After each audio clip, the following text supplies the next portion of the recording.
ఎలా ఉన్నారు అందరూ? బాగున్నారా? ఈ రోజు మా అమ్మమ్మ స్టైల్లో నేను చేపల పులుసు ఎలా చేస్తానో చూద్దాం, ఓకేనా? చేపల్ని మంచిగా ఒక 2 times మంచిగా వాష్ చేసుకోవాలి. తర్వాత ఉప్పు వేసుకొని మంచిగా రుద్దుకుంటూ కడుక్కోవాలి. నీచు వాసన అనేది లేకుండా ఉండాలి. దీన్ని ఇప్పుడు మ్యారినేషన్ చేసుకోవడం కోసము ఫస్ట్ కొంచెం ఉప్పు తీసుకుందాము. ఒక 2 spoons ఉప్పు, ఒక 2 spoons కారం, కొంచెం పసుపు మంచిగా కలుపుకోవాలి. కలుపుకొని ఒక 10 minutes పక్కకు పెట్టుకోవాలి. ఇట్లా మొత్తం మంచిగా కలుపుకోవాలి. కలుపుకొని ఒక 10 minutes పక్కకు పెట్టుకోవాలి. ఇప్పుడు పచ్చి మసాలా వేసుకోవడానికి కోసం గసగసాలు, సాజీరా, వేయించి పెట్టుకున్న ధనియాలు, లవంగం, ఇలాచి, దాల్చిన చెక్క. ఇప్పుడు వీటన్నిటిని గ్రైండ్ చేసుకుందాం. ఇట్లా మసాలాని మనం ఇట్లా పట్టుకోవాలి మెత్తగా. ఆనియన్స్ ని మంచిగా వేయించుకొని నూనెలో చల్లారిన తర్వాత మిక్సీ పట్టుకోవాలి పేస్ట్. టమాటో ప్యూరీ వేసుకోవాలి, ఒక 2 టమాటా. ఇప్పుడు చేపల పులుసు వేసుకునే గిన్నె పెట్టుకోవాలి. ఇది హీట్ అయిన తర్వాత ఒక 2 tablespoon ఆయిల్ వేసుకోవాలి. ఆయిల్ హీట్ అయినాక కొన్ని మెంతులు వేసుకుంటే టేస్ట్ చాలా బాగుంటుంది చేపల పులుసులో.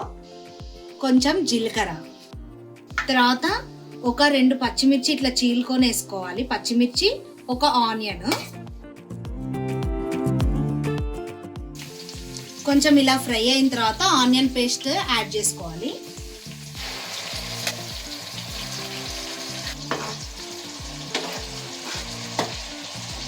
ఆనియన్ పేస్ట్ కూడా వేసుకొని ఆయిల్ పైకి తేలేదాకా కలుపుకోవాలి. ఇప్పుడు ఉల్లిపాయ పేస్ట్ అనేది పచ్చి వాసన పోయి గోల్డెన్ బ్రౌనిష్గా వేగిన తర్వాత 1 స్పూన్ అల్లం వెల్లుల్లి పేస్ట్ వేసుకొని కలుపుకోవాలి. ఇప్పుడు పచ్చివాసన పోయి అల్లం వెల్లుల్లి పేస్ట్ వేగింది. తర్వాత ఇందులో టమాటో ప్యూరీ యాడ్ చేసుకోవాలి. ఇప్పుడు ఇది మొత్తం కలుపుకొని మంచిగా ఇది కూడా పచ్చివాసన పోయి మంచిగా నూనె పైకి తేలేదాకా ఉంచుకోవాలి. ఇప్పుడు మంచిగా వేగి ఆయిల్ పైకి వచ్చింది కదా, సో దీంట్లోనే ఆల్రెడీ మనం చేపల్లో కొంచెం ఉప్పు వేసుకున్నాం కాబట్టి, సో దీంట్లో కొంచెం ఉప్పు, కొంచెం కారము, కొంచెం పసుపు వేసుకొని వేయించుకోవాలి. ఇందులో ఇప్పుడు మనం ఉప్పు, పసుపు, కారం వేసుకున్నాం కదా, వేసుకొని మంచిగా కలుపుకొని ఒక 2 minutes కలుపుకోవాలి. ఉప్పు, కారం, పసుపు వేసుకున్న తర్వాత ఒక 2 నిమిషాలు మగ్గనిచ్చిన తర్వాత దీంట్లోకి మ్యారినేషన్ చేసుకున్న చేపలు యాడ్ చేద్దాము. ఈ చేప ముక్కలు వేసుకున్న తర్వాత ఒక 2 నిమిషాలు మూత పెట్టుకొని ఉంచుకుందాము, కొంచెం ఇందులో ఆయిల్లో మగ్గేంత వరకు. ఇవన్నీ చేప ముక్కలన్నీ మంచిగా వేసుకున్న తర్వాత ఒక 5 నిమిషాలు లో ఫ్లేమ్లో పెట్టుకొని మగ్గనిద్దాము. ఒకసారి మధ్యలో కలుపుకుందాము. ముక్క విరిగిపోకుండా మంచిగా కలుపుకుందాము.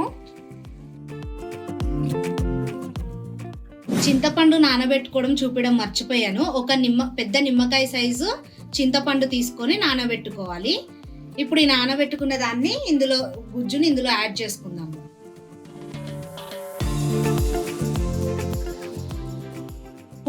చింతపండు పులుసు వేసుకున్న తర్వాత ఒక్కసారి స్పూన్తో లైట్గా ఇట్లా కదపాలి. మంచిగా ఇలా కలుపుకొని దీంట్లోనే కొంచెం మెంతికూర యాడ్ చేసుకుందాము. టేస్ట్ చాలా బాగుంటుంది. మెంతికూర వేసుకొని మూత పెట్టుకుందాము ఒక 10 minutes. ఇప్పుడు ఒకసారి మూత తీసుకొని పులుపు, ఉప్పు, కారం సరిపోయిందేమో ఒకసారి చూసుకుందాము. నాకు కొంచెము ఉప్పు, కారం తగ్గినట్టు అనిపిస్తుంది. కొంచెం కారం యాడ్ చేసుకుందాము.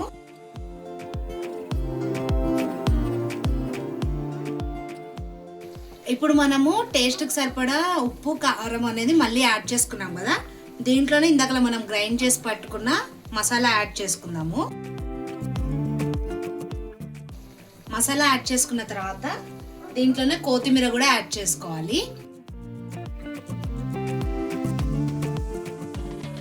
ఇప్పుడు ఇందులో మనము గ్రైండ్ చేసి పెట్టుకున్న మసాలా యాడ్ చేసుకున్నాము, కొత్తిమీర యాడ్ చేసుకున్నాం కదా, ఒక 5 minutes మూత పెట్టుకొని దించేసుకుందాము. ఇప్పుడు చేపల పులుసు అనేది రెడీ అయింది కదా, సేమ్ మా అమ్మమ్మ చేసిన టేస్ట్ వస్తుందా లేదా అనేది ఒకసారి టేస్ట్ చేసి చూద్దాం. స్మెల్ అయితే మా అమ్మమ్మ చేసినట్లే వస్తుంది స్మెల్. ఒకసారి టేస్ట్ చేసి చూద్దాము. ఇప్పుడు కొంచెం రైస్ పెట్టుకొని దాంట్లో ఒకసారి వేసుకొని చూద్దాము. టేస్ట్ ఎలా ఉందో ఏందో. చేపల పులుసు అయితే రెడీ అయింది కదా. సో అమ్మమ్మ చేసిన టేస్టే వస్తుందా లేదంటే ఏమన్నా డిఫరెన్స్ వస్తుందో ఒకసారి టేస్ట్ చేసి చూద్దాం, ఓకేనా?